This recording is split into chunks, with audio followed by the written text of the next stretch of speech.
Hello, good people of YouTube. Mountbatten here. And today we are talking about a premium ship that was a massive letdown and disappointment upon her release. And as you can see on screen, that is the Tier 5 Austro-Hungarian battleship, the Viribus Unitus. And it's very sad to say that, because this was a ship that I, among many other players, was very much looking forward to when she was announced. We were shown off her absolutely amazing bow armor and her generally good armor scheme overall. Little did we know how much would change during testing, and the ship was stuck in testing hell for quite some time before being released in October of 2019.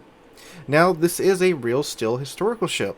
This is the ship that took Archduke Franz Ferdinand to Bosnia on his fateful trip in June of 1914, where they were then assassinated by a fellow by the name of Princip and kicked off World War I.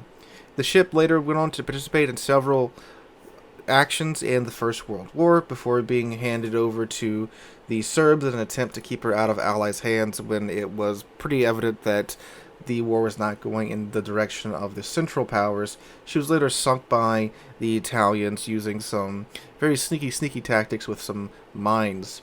So again, it's a real still historical ship, has a lot of history behind it, and unfortunately in this game, that seems to happen a lot to historical ships, is not that great. And actually, no, saying it's not that great is actually too kind to its state. It's actually pretty terrible, and we're going to be discussing that today. So, starting off, the armor layout, which for certain parts of the ship is a pretty big highlight.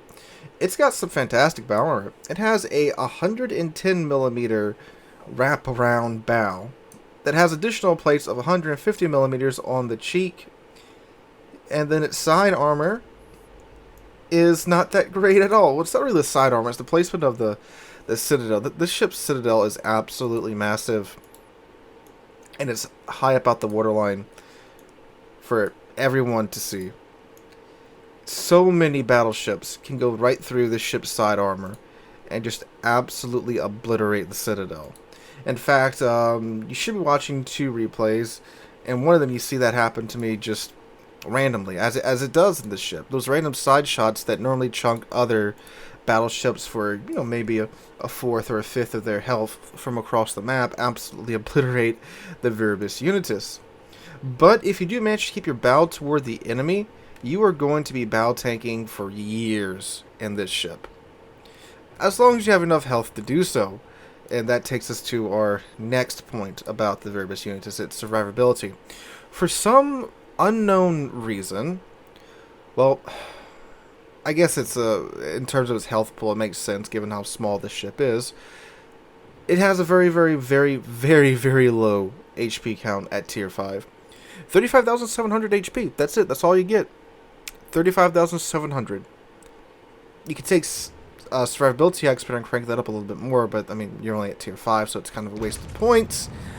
I have no idea why this thing's at Tier 5. This ship, with this small amount of hit points, should really be a Tier 4 ship. And that's the crux of the problem with the Viribus Unitus. It's way over tiered. This should be a Tier 4 ship. This is a Tier 5 ship with an HP pool so small that when you get up tier to Tier 7, even at Tier 6, there's some cruisers at Tier 6 that have a very similar hit pool to you. And at Tier 7, there's straight up cruisers with more hit points than you at Tier 7. So that means when you eat those random side shots, as one does at Tier 5, well, in the game in general, and you take those 15k hits, there goes half your health. Or if, God forbid, you eat a torpedo in this thing, oh my god. Eating a torpedo removes 2/3 of your health. Of course, depending upon what nation it is and such, but it's not uncommon that you eat a torpedo, and there goes 2/3 of your health. And, yeah, it's terrible for that. Its armor does kind of make up for that. Again, if you're in a situation when you're bowing to an enemy that's just firing AP, and for the most part, they're just hitting that nice giant armor plate in the front, you can tank like that for a very long time, until either A, they load HE, or B, it's a ship that can overmatch your 19mm bow that's above that 110mm strip. And then at that point, you're in trouble. Now, the armor is actually pretty decent against HE, but it's not the HE. It's the fires that it's going to start. Because, again, you don't have a lot of HP to play with in the Viribus Unitus. This is one of the few battleships that I normally pop damage con right away. I know a lot of you shout at me for not popping damage con in battleships, but I love to ride Adrenaline Rush to get my reload time down as much as I can. And in most battleships, for their tier at least, most of them have, of course, the largest amount of hit points at their tier because they're battleships. You can do that, you can ride that a little bit, but, you know, of course, when you get to, like, below half health, that's when, of course, I start pounding the repair parties. But you can't do that in the Viribus Unitus. The second you take a significant amount of damage, you have to pop your damage con, your repair party. You can't really ride Adrenaline Rush safely in the Unitus like you can in other ships. But moving on to her best point, her guns. She gets 12 305mm guns with a 30-second flat reload time, which is quite rare, especially today, because, again, like we mentioned in yesterday's video, Board Gaming has this weird obsession where now if you have a large amount of guns at your tier, on battleships especially, you have a stupidly long load time, normally around 33-34 seconds. Look at the Agincourt, but again, that ship does have like 14 guns, so that's a little bit of different situation there. But anyway, the Unitus, 30-second flat reload time on 12 guns with a 1.8 sigma. That's nice. Couple that with a 207-meter maximum dispersion at 16 kilometers. It's a pretty nice set of guns. And you'll see that throughout this video. These guns have a very tight group. They hit pretty dang hard when they do hit. The AP is really good. Too good in many a case, as you'll see me shooting cruisers and getting overpinned when, you know, you would be hoping to get citadels and pins, but such is the battleship way of life. So the guns are very accurate. They hit hard. Great for dealing with other battleships, but the range isn't that great, 16 kilometers. And there's no way to extend that. You, of course, can't fit the module because it's a tier 5, and she doesn't have a catapult fighter, so you're stuck at a 16 kilometer maximum range, which at tier 5 or tier 4 isn't that bad. That's perfectly workable at tier 5 or tier 4. But when you get up tiered, as tier 5 ships so often do, you're now stuck with a 16 kilometer range with no way to extend that. Which now means you have to spend time sailing across the map to get within range in a tier 5 battleship that's quite slow, which isn't, you know, off for being tier 5 ships. I mean, tier 5 ships or battleships are normally capped around 21, 22, 23 knots, unless you're the Congo, rock and roll at 32 knots. But yeah, you do run into that frustration when you get up tier. The HE has a maximum damage of 4,200, 23% chance of causing a fire, 51 millimeters a pin, and comes out the tubes at 800 meters a second. AP has a maximum damage of 8,500, 800 meters a second out the tubes, so some nice fast AP as well. Again, the AP on the ship is very good. This is definitely the strength of the ship. Its main battery guns are quite excellent.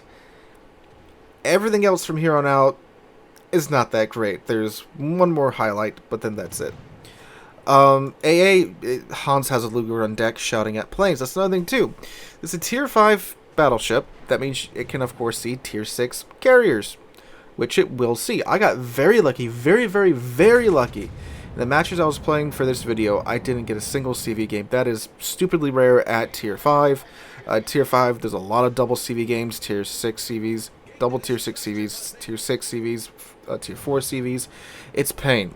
And again, you have Hans with the Luger on deck shouting at the planes. That's all you got for AA. Maneuverability, this is where the last highlight of the ship comes in. She has a top speed of 1.5 knots with a speed flag, and she has a turning circle radius of 530 meters. That's very good. That's a very tight turning circle. That's like tier 3 battleship turning circle. So she is quite maneuverable. But her rudder does take a second to get there. 11.5 second rudder shift time. So it takes a second for her to start to turn, but when she does turn, she turns. And there's a clip in here somewhere of a enemy submarine trying to get homing torpedoes on me, and thanks to the tight turning circle, I'm able to avoid all of them in one salvo, and most of them in the second salvo. I do have to derp into an island though, because submarines are fun and engaging like that, but you can see where that might come in handy. And the concealment for the ship, it's It's good with concealment expert, 10.9 kilometers.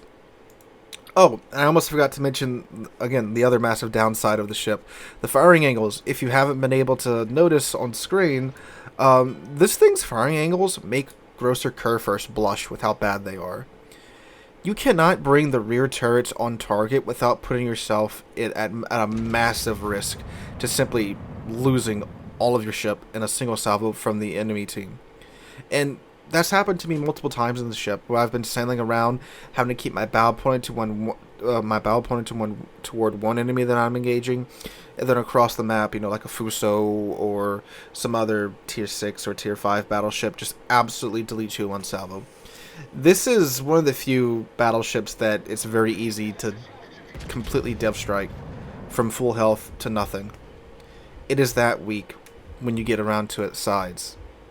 So now you have a tier 5 battleship that has good guns, has good bow-in armor, has an incredibly low HP pool, has ridiculously bad side armor, and matchmaking oftentimes tells you, alright, go fight tier 7s. In this thing. Keep in mind, this ship can see the likes of the Nysa now, that has 15-inch guns that can move 32 knots. You can see the Nagato, you can see the Colorado, ships that will absolutely murder this thing. I have no idea why they felt the need to stick this thing at tier 5.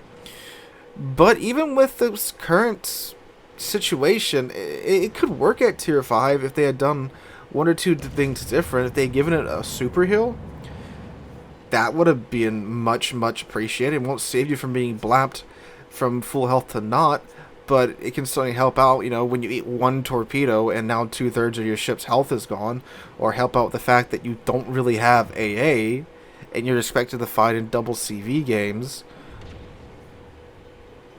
This ship is bad. I would not get it, guys. Again, it's very sad that it's in this current state. I had a couple good matches in it when I was recording these matches you're watching in the background. It does have its moments. I mean, every ship does have its moments. And sure, in a tier 5 game, when you're top tier and you don't have to worry about CVs, this ship is very good.